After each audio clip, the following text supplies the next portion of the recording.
Our history books are missing chapters hidden beneath the ocean. The key to civilization's true dawn may lie not on land, but in the silent, watery depths of submerged ruins. By the end of this journey, you will see the evidence that could fundamentally rewrite the human story. We will explore mysterious structures off the coast of Japan and investigate a sunken city in India that predates any known civilization. What happened to the advanced cultures that supposedly built these places, and why does mainstream science resist these findings? How much of our past remains waiting to be discovered under the sea beneath the clear, blue waters near Yonaguni Island rests a formation so staggering it defies simple explanation. It looks like a vast, sunken pyramid, a sprawling complex of massive stone blocks with perfect right angles and towering terraces. A local diver first encountered this marvel in the 1980s, and the world of alternative history has never been the same. The sheer scale is breathtaking, with monolithic platforms that appear to be wide plazas, and what many describe as ceremonial staircases ascending through the deep. The most compelling feature might be the two colossal pillars, standing like silent sentinels guarding a long-lost gateway. When you see the clean, sharp lines and the seemingly deliberate carvings, it is incredibly difficult to accept that this is all a random act of nature. Could these forms be the work of a forgotten people from a time when sea levels were dramatically lower? The academic community remains sharply divided on this very question. On one side, you have geologists who present a compelling case for natural origins. They point to the area's unique sandstone, which naturally fractures along straight plains due to powerful seismic activity. They argue that the strong ocean currents have, over millennia, sculpted and eroded the stone, carving out what we now perceive as steps and channels. For them, Yonaguni is a beautiful geological coincidence, a masterpiece of natural forces that merely tricks the human eye into seeing design. Yet, other researchers counter with powerful observations. They ask why these apparent natural processes would create such a concentrated collection of architectural-looking forms. How does random fracturing produce a perfect archway or a series of steps that are so uniform? They highlight specific features like a trench that runs around the entire base of the main structure, which resembles a man-made waterway or a defensive moat. The most striking argument lies in the presence of what look like detailed carvings, including a formation famously known as the turtle, a rock shaped with uncanny precision to resemble the animal. If this is nature's work, it is nature working with an architect's blueprint. This debate pushes the possible date of its creation back to a nearly mythical era. If this structure is indeed man-made, it had to have been built on dry land, which places its origin to a time before the end of the last ice age. We are talking about a potential date of around 10,000 years ago, a period when mainstream history tells us humans were simple hunter-gatherers, not builders of colossal stone cities. The existence of Yonaguni challenges the entire timeline of human technological progress. It suggests a society with the organization, skill, and ambition to alter their landscape on a grand scale, only to have their entire world swallowed by the rising seas. This single site forces a profound question. If one such place exists, how many others are still hidden, waiting on the ocean floor to be found? Far to the west, another profound mystery rests deep under the sea. In the murky waters of the Gulf of Khambhat off the coast of India, advanced sonar technology painted a picture that stunned researchers. The scans revealed something utterly unexpected: the geometric outlines of a sprawling city lying silently on the ocean floor. The images showed what appeared to be the grid-like patterns of streets and the foundations of large structures, all laid out with a precision that echoes modern urban planning.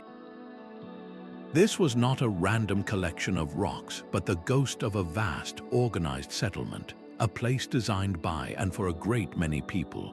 The immediate question was who could have built it and when. The search for answers led to a series of dredging operations that pulled up tantalizing clues from the silt. Among the recovered items were pieces of worked wood, weathered stone tools, and fragments of pottery. When samples of this material were subjected to carbon dating, the results sent shockwaves through the archaeological community. The dates suggested this settlement was active as far back as 7,500 years before the Common Era. To put that into perspective, this would be thousands of years before the rise of the Great Indus Valley Civilization, a culture long celebrated as one of the foundational pillars of human society. This single discovery threatens to push the timeline of complex urban life in the region back into a near-mythical past. It implies a sophisticated society with architects and artisans, thriving at a time when our history books largely describe nomadic tribes. For such a city to exist, it must have been built on dry land, meaning it was constructed when global sea levels were vastly lower, before the great melt at the end of the last ice age submerged its world. This places its zenith in an era we are only just beginning to comprehend. Yet, confirming this incredible find has proven nearly impossible. The site lies at a crushing depth, and the Gulf is notorious for its powerful, sediment-churning currents. These conditions make traditional excavation a monumental, dangerous, and expensive challenge. The very environment that preserved the ruins for millennia now protects them from our scrutiny, leaving the most critical questions unanswered. Without being able to clearly see intact structures or recover a wider array of artifacts in their original context, the scientific debate remains intense. Skeptics argue the sonar images could be misinterpreted natural formations, and that the recovered items could have been washed into the Gulf from much later periods. But for those who believe the Gulf of Khambhat is not just a sunken city, it is a potential lost cradle of civilization, a forgotten chapter in the human story that quietly redefines our origins. Its silent, geometric streets are a whisper from a world we thought was impossible, a world now entirely hidden from our view. The Legend of Dwarka is not just a story, it is a detailed memory preserved in the ancient Indian epic, the Mahabharata. This sacred text describes a magnificent and prosperous city, a kingdom of towering gates and grand palaces built by the divine figure Lord Krishna. According to the narrative, after Krishna's time on earth ended, the entire city was consumed by the ocean, vanishing beneath the waves in a single, catastrophic event. For centuries, this was considered a powerful allegory, a mythic tale of a golden age lost to time. Then, marine archaeologists began to explore the waters off the coast of modern-day Dwarka. What they found on the seabed was astonishing. They uncovered the remains of massive stone walls, sprawling fortifications, and scattered pillars, all lying in the silent depths. These were not random stones. Their organized layout and sheer scale suggested the skeleton of a planned urban settlement. Further excavations brought up more tangible proof, ancient stone anchors that would have moored a busy port city, and countless pottery shards, the everyday debris of a lost population. When these artifacts were scientifically dated, they pointed to a period around the 2nd millennium BCE. This timeline does not match the epic's mythical chronology, but it does provide a profound historical anchor, suggesting a real, powerful coastal civilization that existed and then disappeared beneath the sea, just as the legends recount. This convergence is what makes the search for Dwarka so compelling. It demonstrates that our oldest stories might not be pure fiction, but could instead be cultural memories passed down through generations. They could be the echoed recollections of a devastating geographical event, a real flood that submerged homelands and was woven into the fabric of myth. The discovery invites us to look at other great flood narratives from cultures across the globe with new eyes. If the story of Dwarka can lead us to a sunken city, what other truths might be waiting, hidden in plain sight within the world's oldest tales? This shared memory of a great flood echoes across continents and cultures. From the Mesopotamian epic of Gilgamesh to the biblical account of Noah, the story is hauntingly similar, a world cleansed by raging waters. While details differ, the core narrative of a cataclysmic deluge is a constant thread in the human story. What could possibly explain such a universal theme? Geology offers a compelling answer, pointing to a real-world event of staggering scale. At the end of the last ice age, around 12,000 years ago, the planet underwent a profound transformation. Vast ice sheets some miles thick began to melt. This was not a gentle process, it was a dramatic reorganization of the entire world. As the glaciers retreated, they released colossal volumes of water back into the oceans. Global sea levels rose by nearly 400 feet, a relentless, creeping inundation that would have continued for generations. Imagine the slow, unstoppable advance of the sea, swallowing mile after mile of coastline over a single human lifetime. This was not a single flood, but a permanent drowning of the world as those people knew it. The landscapes lost to the rising waves were not barren. They were likely rich, fertile coastal plains that had been exposed for millennia, offering abundant resources for human settlement. Modern marine geography reveals their ghosts, these sunken continental shelves. One of the most significant is Sunderland, a vast expanse that once connected the islands of Southeast Asia into a single, massive peninsula. Another was Doggerland, a sprawling, low-lying territory that linked Great Britain to mainland Europe. These were not small, isolated areas. They were entire regions, potentially home to significant populations of early people. The slow but relentless flooding of these lands would have been a traumatic, world-altering event for the communities living there. Their homes, their hunting grounds, their sacred sites, all would have gradually vanished beneath the sea. The stories of survival of a few escaping the encroaching waters would have been told and retold around campfires for centuries. Over countless generations, these accounts of a lost world could have crystallized into the powerful flood myths we know today. They are not mere fables, but perhaps the deepest cultural memories of a shared human experience, a planetary catastrophe that reshaped our coastlines and erased entire chapters of our early history. This geological context provides the most plausible explanation for why we might be looking in the wrong places for the origins of civilization. If sophisticated societies did arise in those now submerged coastal zones, all the evidence of their existence would lie on the ocean floor, waiting for us to rediscover it. These submerged cities are protected by their own environment, guarded by the very sea that claimed them. Reaching these sites is a monumental task, demanding technology that can withstand crushing pressures and near-zero visibility. Every dive is a race against time, limited by a diver's air supply and the physical strain of working in strong, shifting currents. Even the most basic archaeological work, like carefully brushing away sediment to expose a single artifact, becomes a delicate ballet when performed with thick gloves at a depth of 100 feet. The ocean floor is not a static museum. It is a dynamic, often destructive place.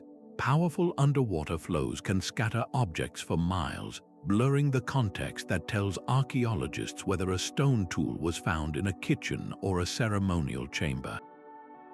This movement makes precise dating incredibly difficult, as a piece of wood carbon dated to 7,000 years ago might have been deposited on top of a structure built much earlier. Yet, the sea also offers a unique form of preservation.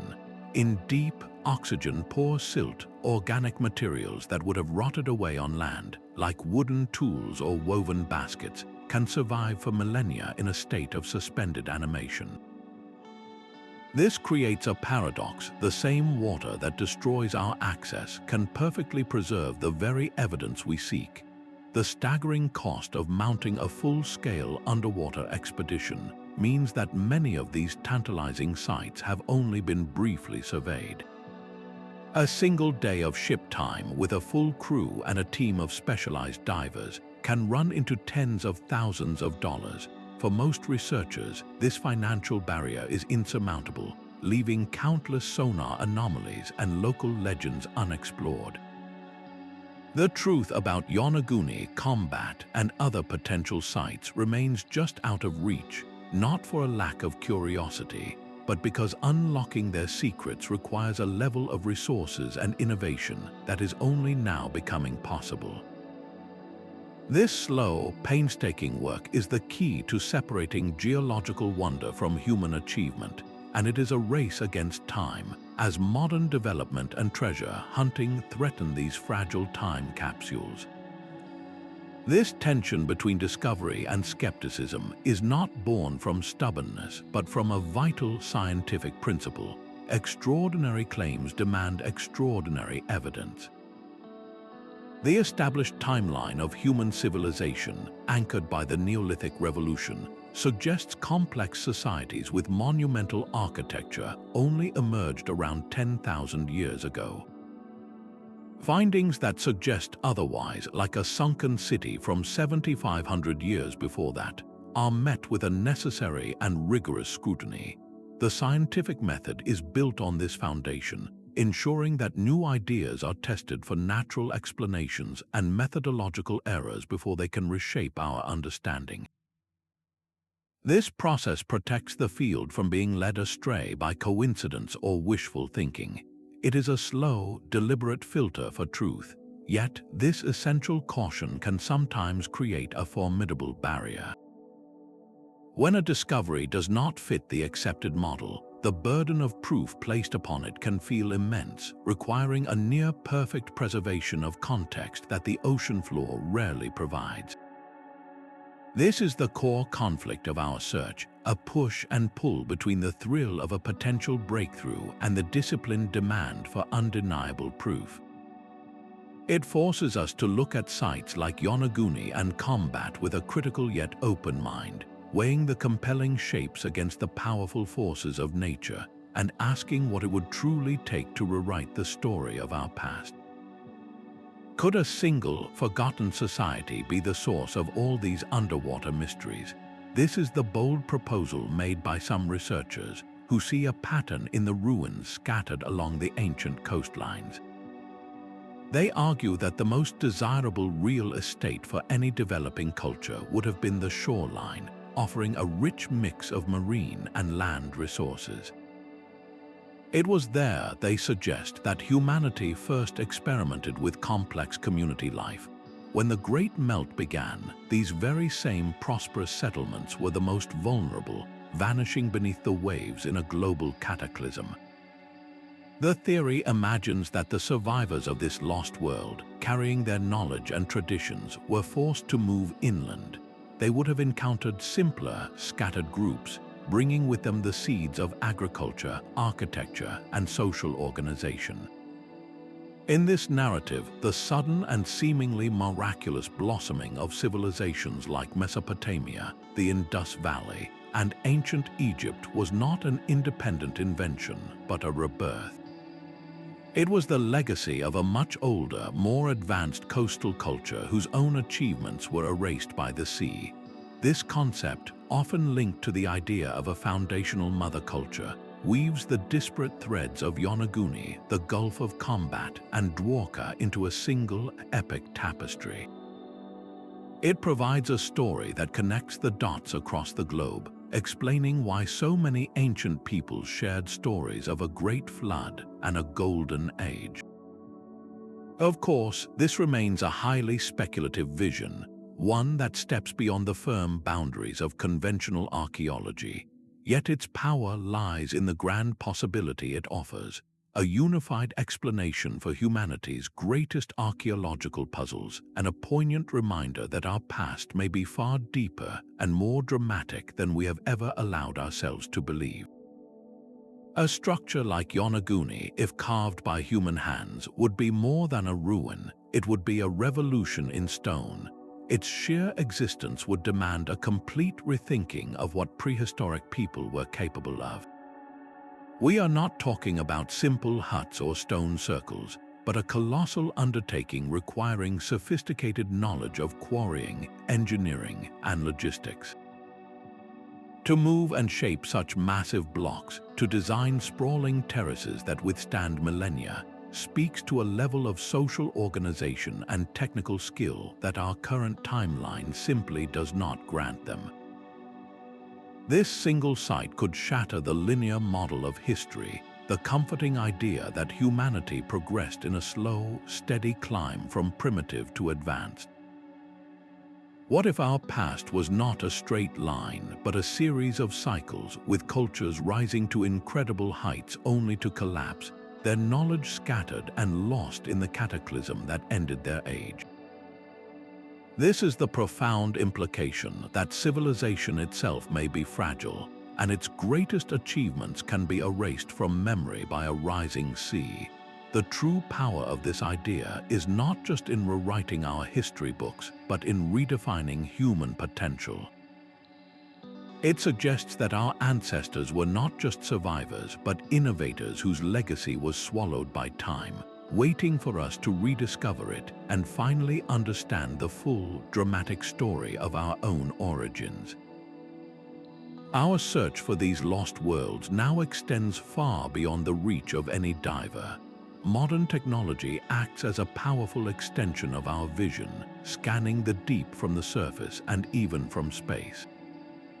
Satellite radar peers through the ocean's surface, measuring subtle variations in sea level that can reveal the ghostly outlines of ancient riverbeds and buried settlements lying on the seabed. Below the waves, advanced multibeam sonar systems paint the ocean floor with sound, building breathtakingly detailed, three-dimensional maps from the echoes.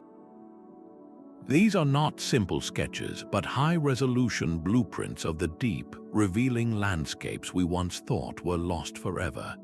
It was this very technology that first unveiled the startling geometric patterns in the Gulf of Khambhat, and it has identified other enigmatic formations, like the circular structures resting in the deep waters off the coast of Cuba. This form of non-invasive prospecting is revolutionary.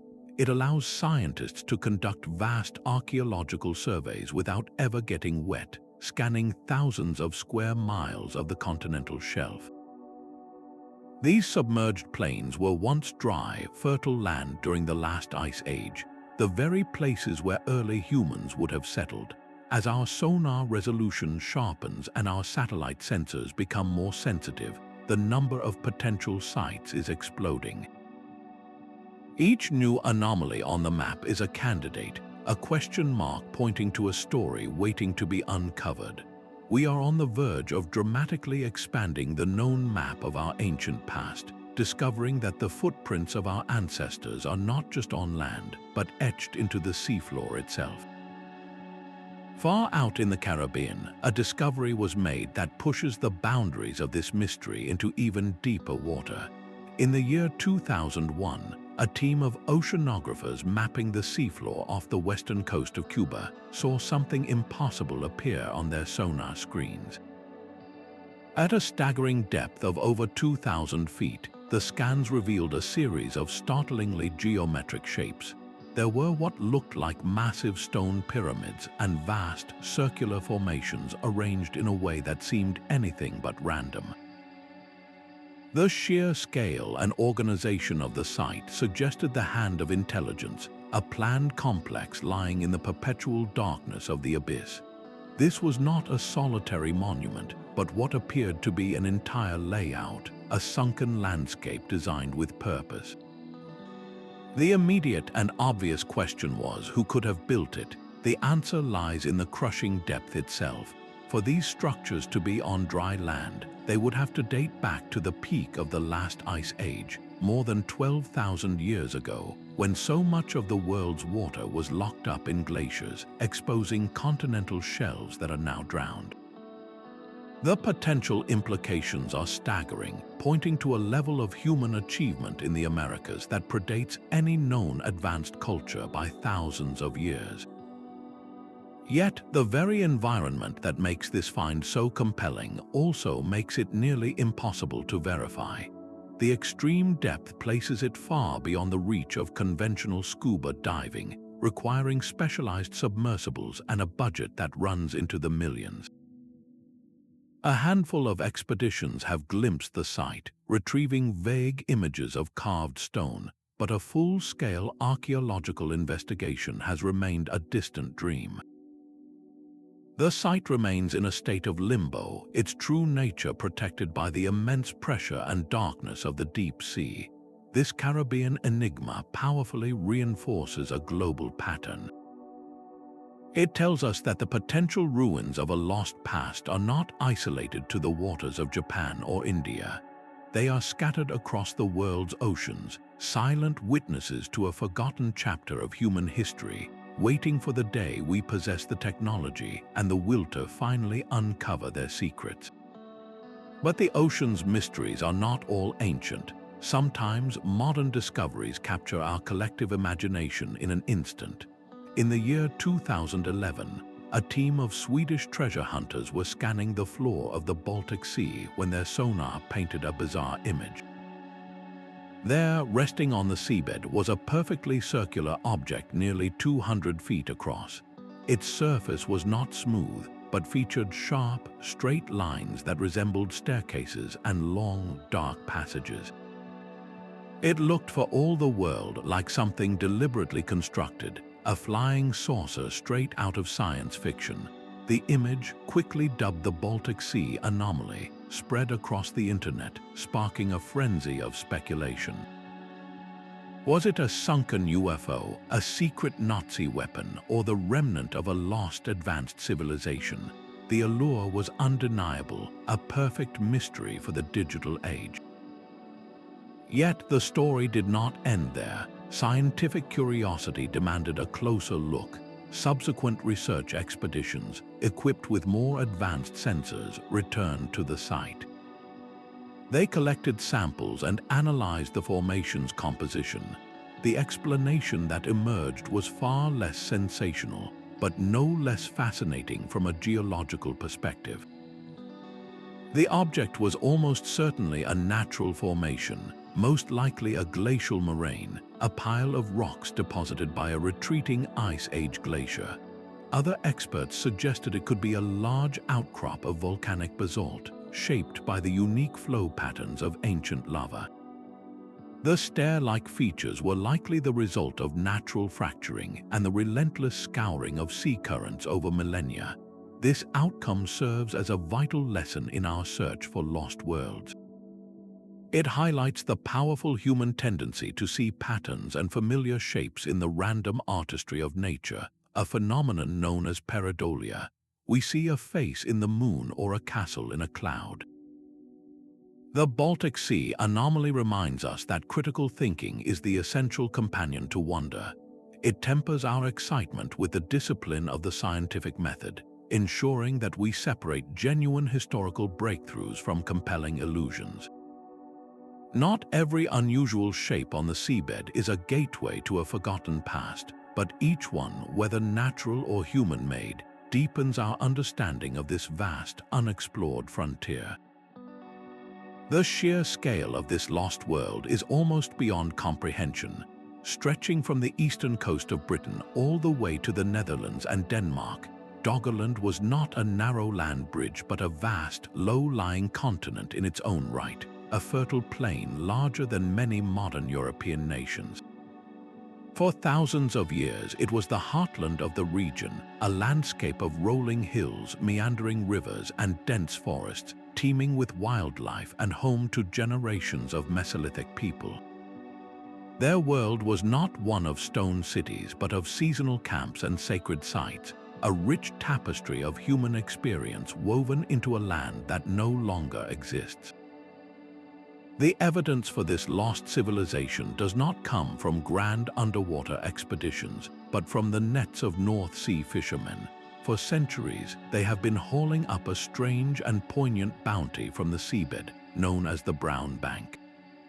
Mixed with the card and place come ancient stone tools, the bones of mammoths and reindeer, and even finely crafted bone spear points, all dredged from the submerged soil.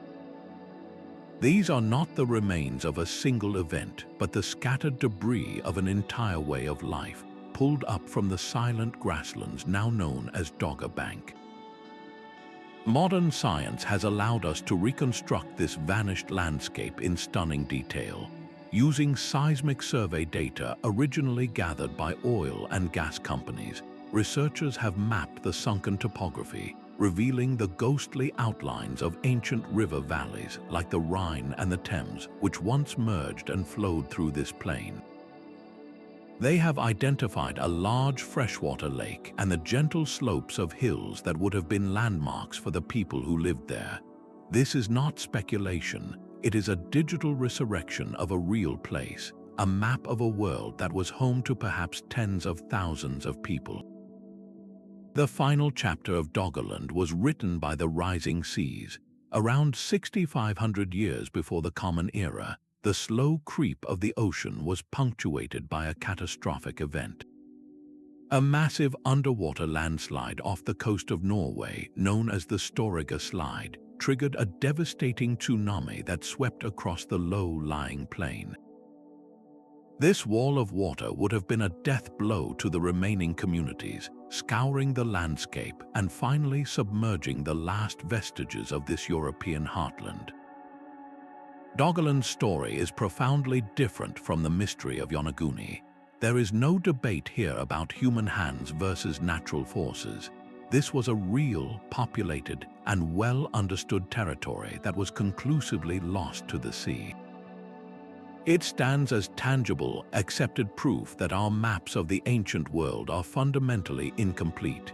If an area this large, with a population this significant, could vanish from human memory until modern science rediscovered it, what other societies, perhaps even more complex, lie forgotten on other submerged continental shelves around the globe? Just off the coast of Bimini, the clear Bahamian water reveals a pathway of stone. A long, straight line of massive, rectangular blocks stretches across the seafloor, their edges seeming too perfect, their arrangement too orderly to be a simple quirk of nature.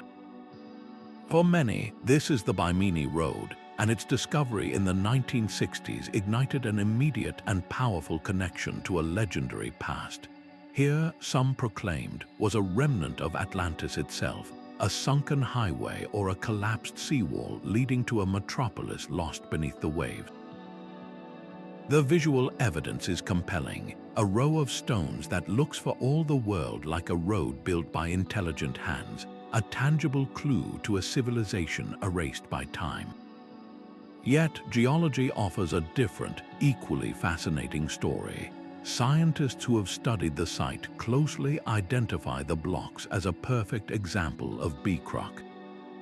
This natural concrete forms when fragments of shell, sand, and existing limestone cement together over centuries, often along a prehistoric shoreline. The process can create remarkably straight, linear formations that fracture into blocky segments as they settle and break. The very uniformity that captures our imagination is, according to this explanation, a direct result of natural sedimentary processes and the consistent action of tides and waves along an ancient beach. The stones are not cut and placed, but naturally formed and fractured in place. The Bimini Road stands as a powerful case study in the human mind's incredible talent for finding patterns. We are hardwired to see faces in clouds and animals in the stars, a trait that helped our ancestors spot predators in the tall grass. This same instinct draws us to see a road on the ocean floor. It highlights the delicate balance in this field of discovery, the need to marry our sense of wonder with rigorous scientific scrutiny. We must ask ourselves, are we seeing what we hope to find, or what is truly there? This does not diminish the site's intrigue, but reframes it. The real mystery of the Bimini Road may not be who built it, but why our minds so desperately want to believe it was built at all. It is a lesson in looking deeper, reminding us that the truth beneath the waves is often more complex and wondrous than any single legend. This magnetic pull toward the ocean's secrets is more than simple curiosity. It is a fundamental part of who we are.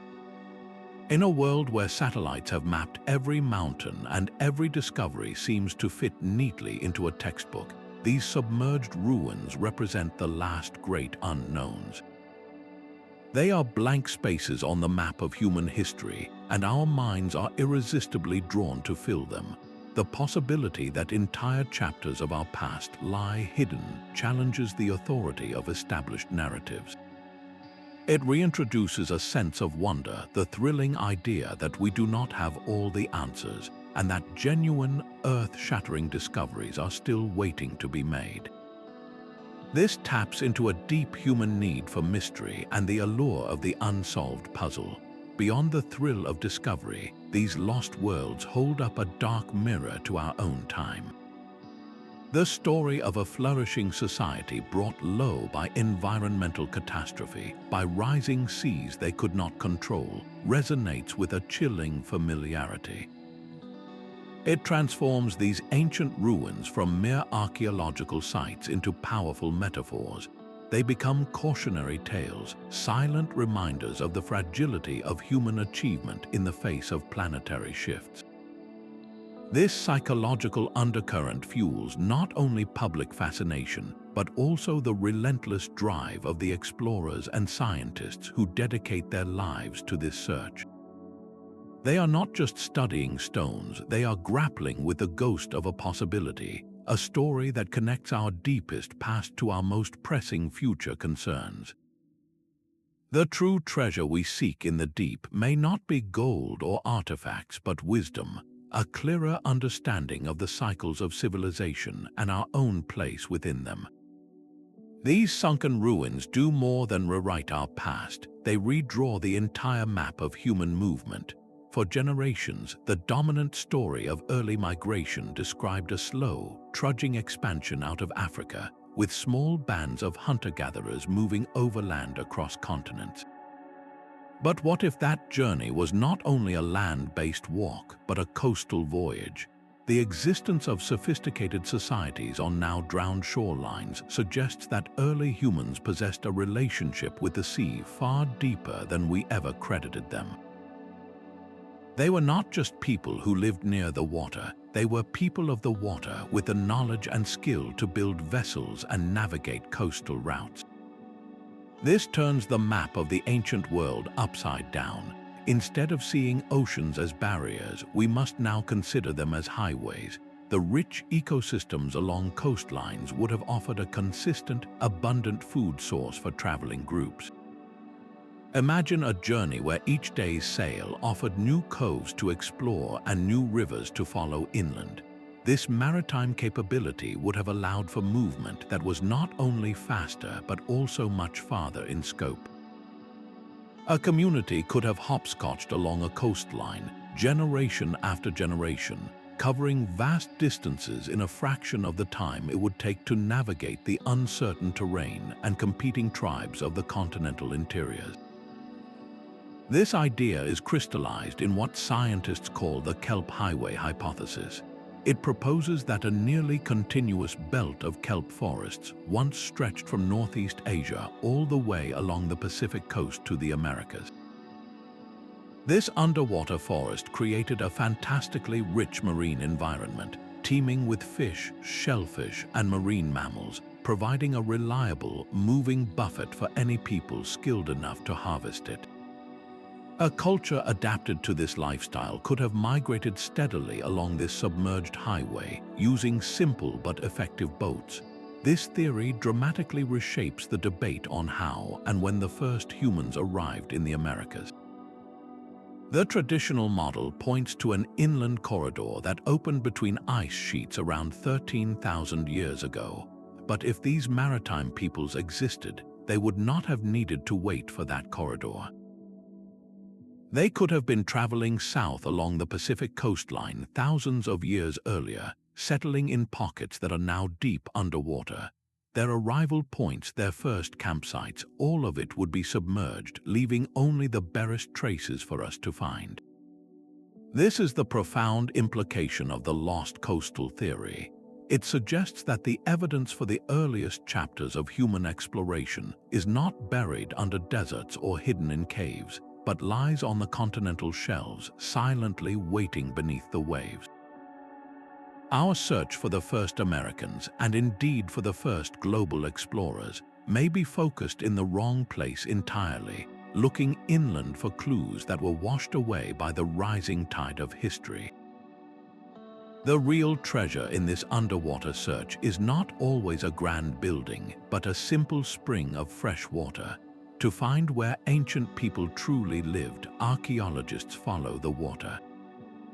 On those vast plains that are now continental shelves, the most valuable resource was a reliable source of drinkable water. Submerged freshwater springs, which once bubbled up from the ground, were natural hubs for life.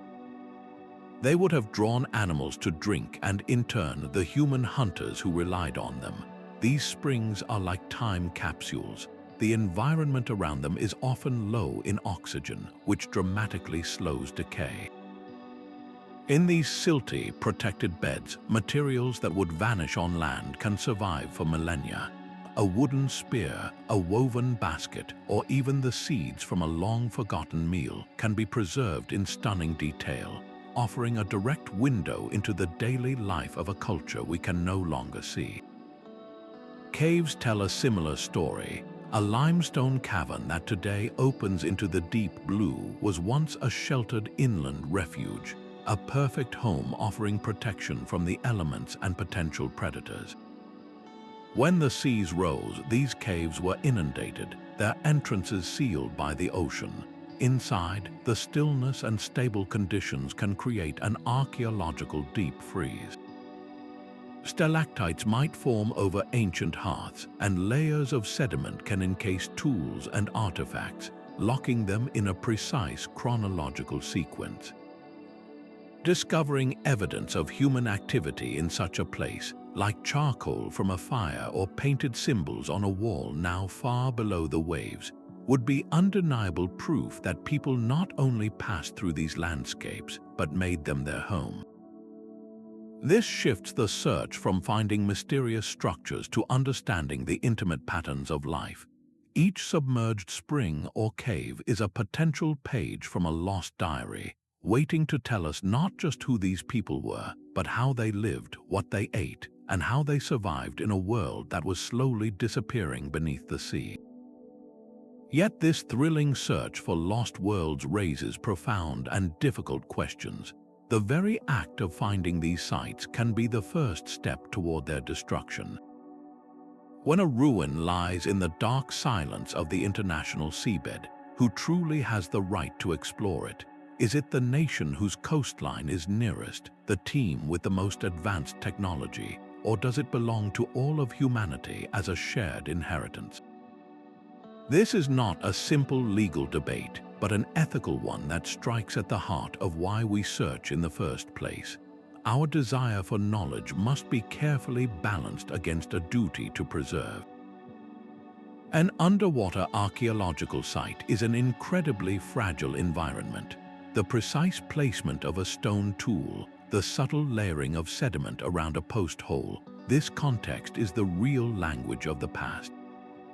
It tells a story that the artifact alone cannot.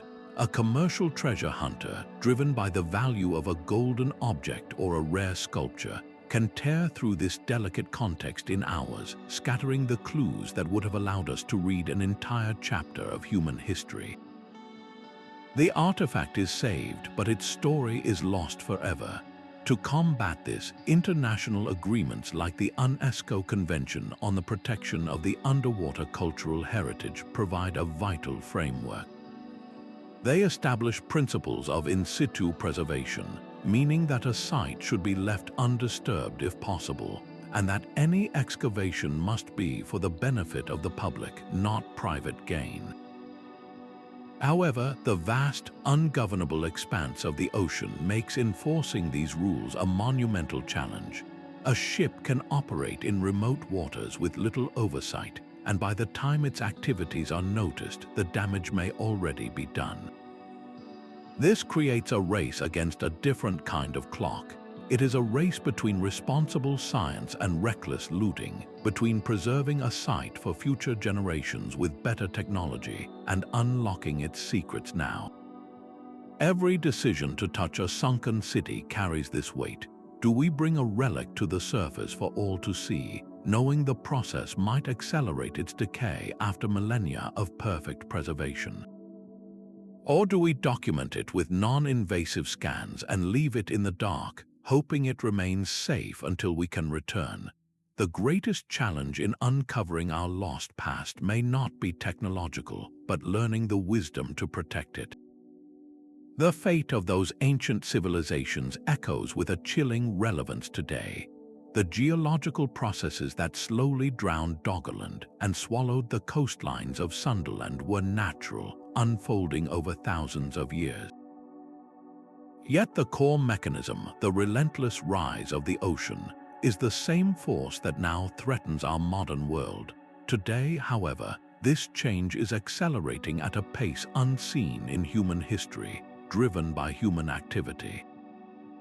The long-term perspective offered by these underwater ruins is invaluable. They show us that coastlines are not permanent fixtures on a map, but dynamic frontiers that have always shifted with the climate. Our ancestors faced a world transforming over generations. We are now witnessing shifts within a single lifetime, with major cities and vital infrastructure built on land just meters above sea level. The silent stones of Yonaguni and the ghostly grids of the Gulf of Khambhat are more than archaeological puzzles. They are a profound warning from the past. They testify to the vulnerability of human settlement in the face of the ocean's advance, reminding us that adaptation is not a new concept, but a fundamental and recurring chapter in the human story. This deep time view reframes our current crisis, connecting our future directly to a past we are only just beginning to understand. The silent ruins of the deep will not keep their secrets much longer. A new era of discovery is dawning, powered by machines that can see what human eyes cannot. Autonomous underwater vehicles are at the forefront of this revolution. These robotic explorers can glide for days on their own power, mapping vast tracts of the seabed with a level of detail that was once unimaginable. They fly pre-programmed missions over the haunting landscapes of submerged plains, using advanced sonar to create three-dimensional maps so precise they can reveal the outline of a single foundation stone or the subtle groove of an ancient pathway. This technology removes the immense risk and physical limitation of the human diver, allowing us to systematically scan thousands of square miles of our lost continental shelves. But mapping the shape of the seafloor is only the first step. The next breakthrough lies in sensing the invisible. Researchers are developing advanced chemical sensors capable of detecting the faintest traces of ancient human presence. These devices could analyze the seabed sediment for chemical residues left by long-decayed wooden posts, the ash of forgotten hearths, or the unique phosphates that indicate past habitation. Imagine a robotic probe hovering over a featureless stretch of sand and signaling a positive reading for compounds associated with human settlement, pinpointing an archaeological site with no visible structures at all. Even more profound is the potential of sedimentary DNA analysis. By extracting and sequencing the minuscule fragments of genetic material preserved in deep sea core samples, scientists could identify the ghostly presence of species from a lost world. They might find the genetic signature of domesticated plants, evidence of crops grown by a community that vanished. They could detect the DNA of animals that lived alongside these people, and perhaps one day even uncover the genetic traces of the people themselves. This would not be a fossil, but a molecular memory of their existence pulled from the mud that buried their world. As these tools become more affordable and widespread, the search will transform. We will move from relying on chance discoveries by fishermen or isolated sonar anomalies to conducting a comprehensive scientific survey of our own planet's drowned history. The future promises a methodical probing of the depths, a global effort to finally read the chapters of our story that were written on land now under the sea. The hunt for lost worlds is no longer confined to academic institutions. Some of the most compelling underwater discoveries began not in a university lab, but with the keen eye of a curious amateur. The Yonaguni Monument itself was first brought to the world's attention by a local diver exploring his own backyard waters. This pattern repeats across the globe, where passionate individuals, from fishermen to history buffs, stumble upon anomalies that professional surveys have missed. Their intimate, hands-on knowledge of local coastlines gives them a unique advantage, noticing subtle changes on the seabed or spotting an oddly shaped stone that a passing research vessel might overlook. This creates a vibrant, global network of citizen scientists, a grassroots force driven by wonder rather than funding. Today, their potential is greater than ever. Affordable underwater drones, once a tool for major research organizations, are now accessible to the public. These small, maneuverable robots can be equipped with high-definition cameras and basic sonar, allowing enthusiasts to film and map areas that are too deep or dangerous for casual diving. Imagine a weekend explorer piloting a drone along a submerged cliff face, capturing crystal-clear video of a potential carved surface, or systematically scanning a sandy plain to identify unnatural geometric shapes. This flood of new data from countless eyes and cameras creates a rich prospecting ground for professional archaeology. It means that no promising sonar blip or local legend needs to go unexamined due to a lack of institutional interest or resources. Of course, this wave of public enthusiasm must be channeled responsibly. An exciting image or a compelling story is the starting point, not the final proof. Every potential site flagged by an amateur requires the rigorous, methodical verification of trained scientists to separate natural wonder from human achievement. This partnership is the true engine of discovery. The professional provides the discipline, while the amateur provides the boundless curiosity and the countless hours of volunteered observation. It ensures that the search for our submerged past remains a living, dynamic pursuit, fueled not just by a few, but by the collective fascination of everyone who looks out at the horizon and wonders what secrets lie just beneath the waves. This rigorous demand for proof forms the bedrock of scientific inquiry. For every breathtaking sonar image or compelling underwater shape, geologists present a counter-narrative written in the language of natural forces. The massive, angular blocks of the Yonaguni Monument are explained as the product of a specific type of sandstone that naturally fractures along straight plains due to immense tectonic pressures. The long, straight rows of the Bimini Road are identified as a classic example of beach-rock, a natural concrete that forms along shorelines and cracks into perfectly deceptive rectangles.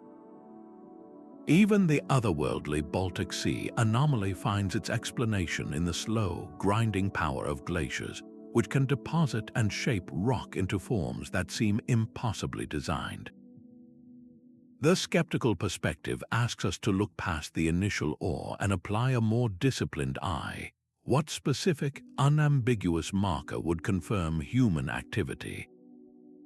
It might be the discovery of distinct tool marks on the stone, marks that show a technique and pattern that weathering cannot replicate.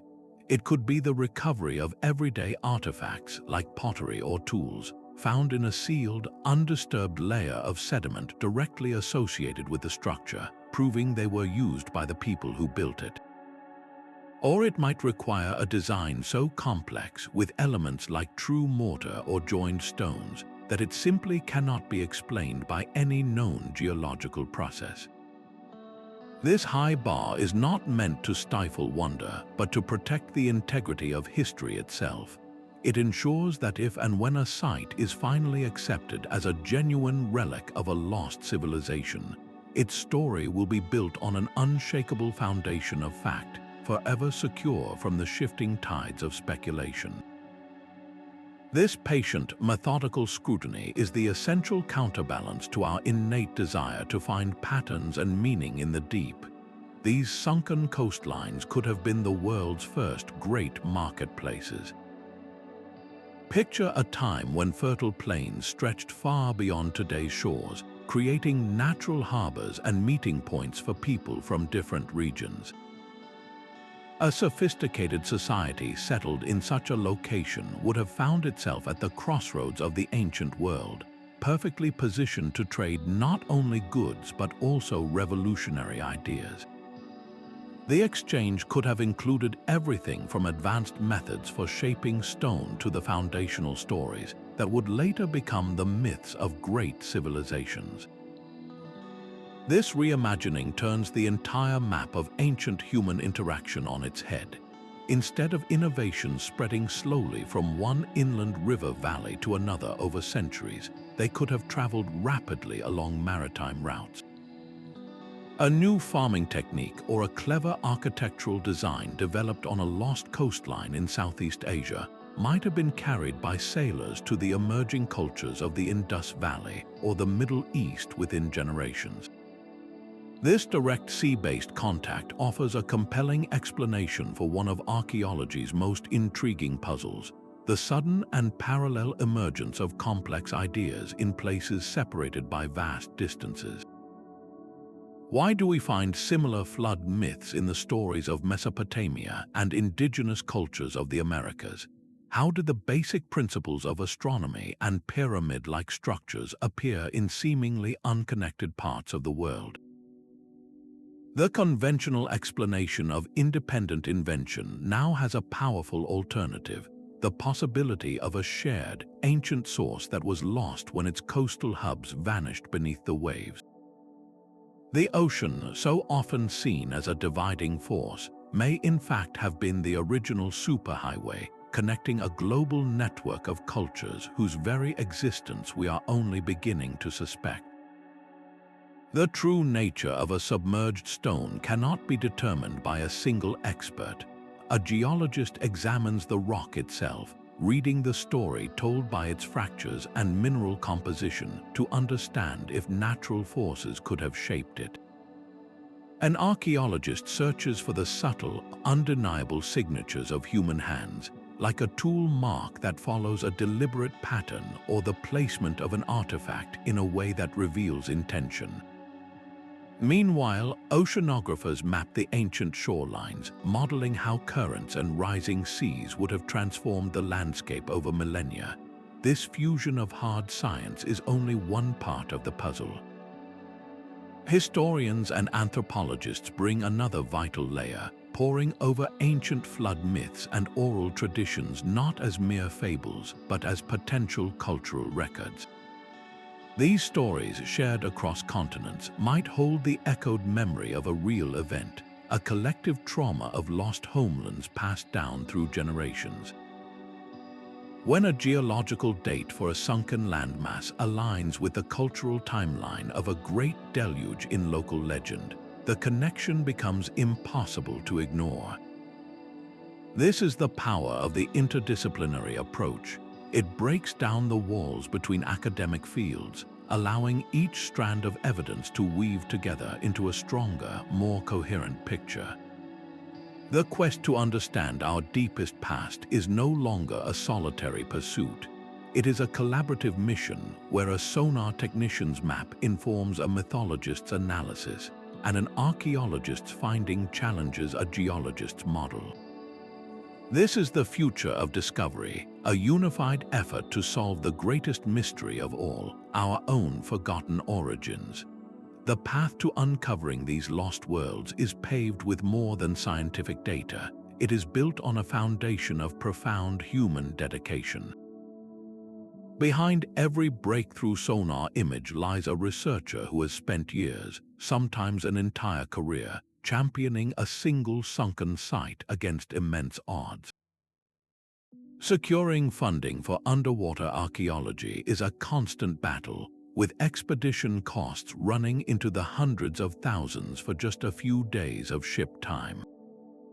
These pioneers navigate a sea of logistical nightmares, from coordinating international crews to waiting out brutal weather windows, all for a brief chance to gather a few more precious pieces of the puzzle. Their work is a testament to meticulous patience, a slow accumulation of evidence gathered one careful dive, one sediment core, one pottery shard at a time. They face not only the physical challenges of the deep, but also the weight of professional skepticism, defending their interpretations in a field where definitive proof remains tantalizingly out of reach. What drives an individual to devote their life to such a demanding quest?